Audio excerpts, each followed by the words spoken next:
Morning, boys and girls. I'm in Copenhagen, Thailand. It's clean-up day after a little festival they do. It's sort of their local Burning Man. It's very, I'll say naive. It's real simple and not materialism and not about making money. It's about just people having a good time and connecting. And so I was in this pool, this little infinity pool. I'll just turn around. Hang on, let's have a look at this. That's the sort of view I'm getting. Not too shabby.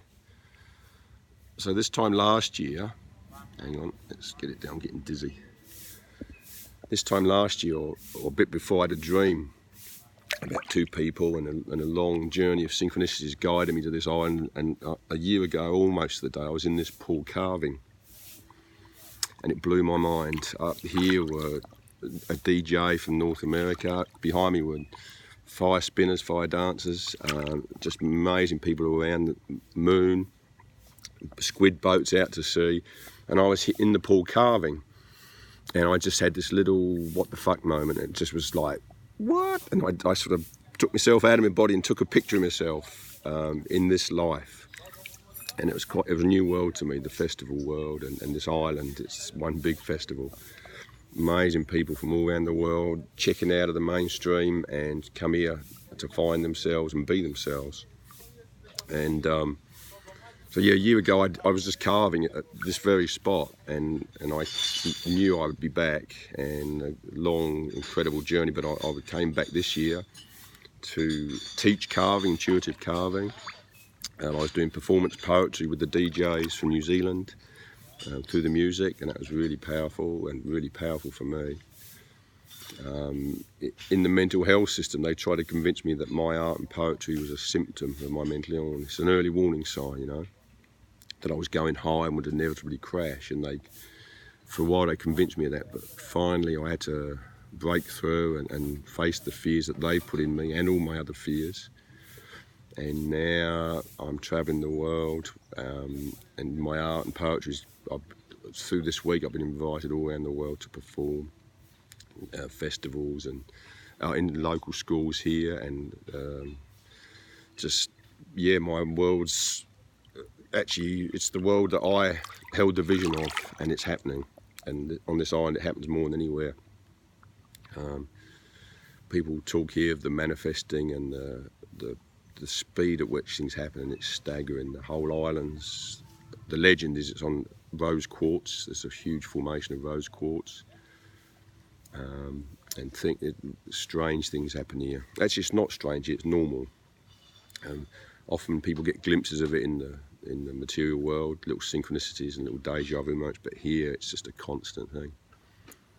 And yeah, I came here about a year ago, as I said, and I just knew this would be an important part of my journey going forward. And last night they had the burn on the beach. It was the final night, the finale, and they used two of my matches. I use matches in my art quite a bit to symbolise the darkness, burnt matches, and the light, and many other things. And they used two of my matches to light the Burning Man, so that was a beautiful moment for me.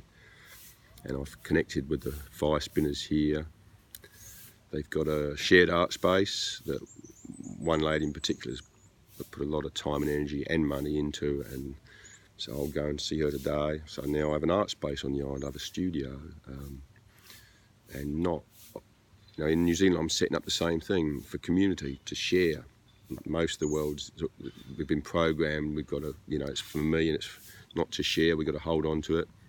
It's simply not working. So yeah, I'll be doing that today. And just this week at this festival, the people I've met, the conversation we've had in New Zealand, I had a massive spiritual awakening. I'm talking about that, and I saw things of a supernatural nature, and I see it all the time now, it's my normal. But because of the chaos that followed after that, with the mental health people intervening and my in-laws trying to be committed to the mental health system, I shut down. But a gentleman gave me a book a few years ago. This year, I just happened to have it with me. I'm going to pass it on to somebody today. And as I read it, It talked of another guy's spiritual journey, his awakening, and many things he talked of I'd experienced.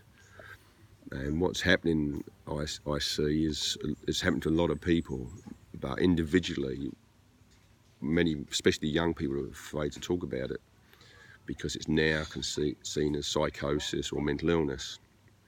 That's the myth that the pharmaceuticals want to spread, and they're doing a good job of it.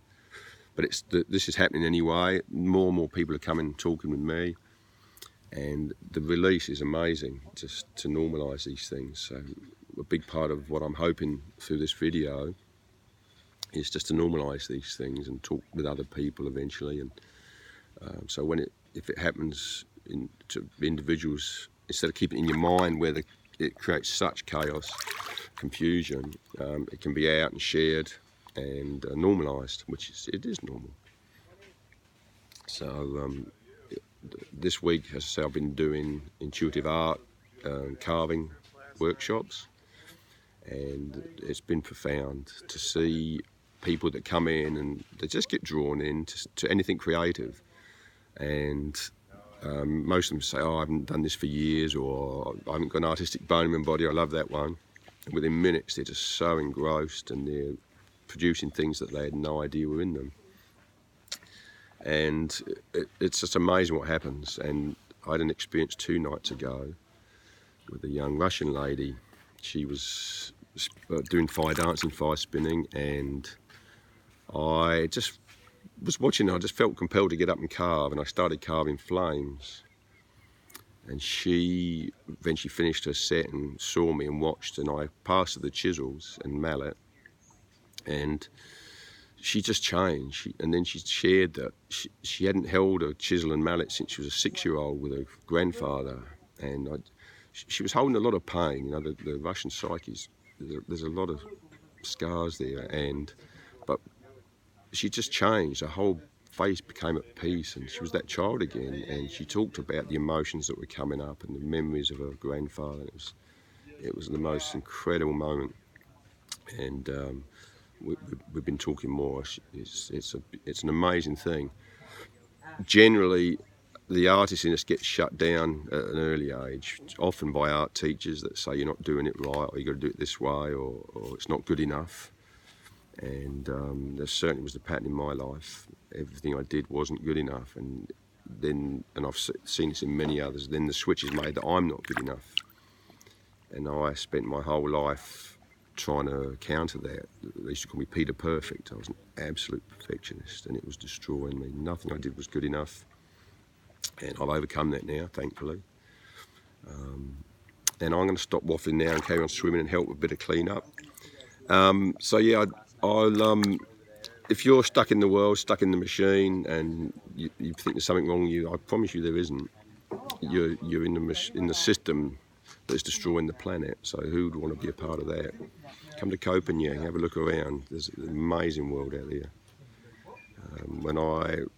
The universe conspired to send me out of the world lost, homeless, penniless. It's terrifying. I had no idea of a world outside of the factory. There's Mr. Neil over there. And out of the side of the machine, and it was a terrifying place. And 12 years on, it's amazing what's out here. Once you travel free and start to explore the world and who you are, it's just an incredible world. So I'm going to stop waffling now. Hopefully I'll see you out here sometime.